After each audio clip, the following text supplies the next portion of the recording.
Обзорымызды ары қарай жалғастырамыз. Алдарыңызда BMW G340Li X-Drive полноприводный, комплектациясы M-Sport. Полный комплектацияда машина 2019 жылғы 148 мың пробегте жүрген.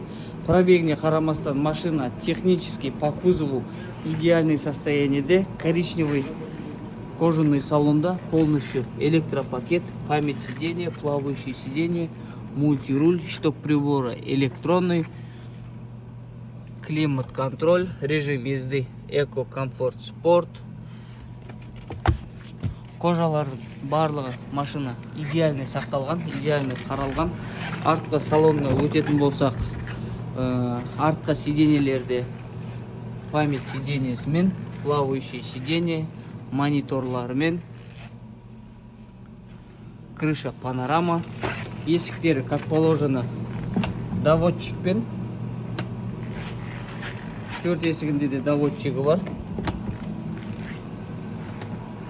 Бағасы до Алматы без учета растаможки 21 миллион 600 мың теңге шығып тұр машинаның. Егерде осындай BMW-лар қарастырып жүрген болсаңыздар, біздің компанияға хабарласып, толық ақпарат алып, тапсырыс берсеңіздер болады. Біздің экспресс доставкамыз дальше жұмыс жасап тұр.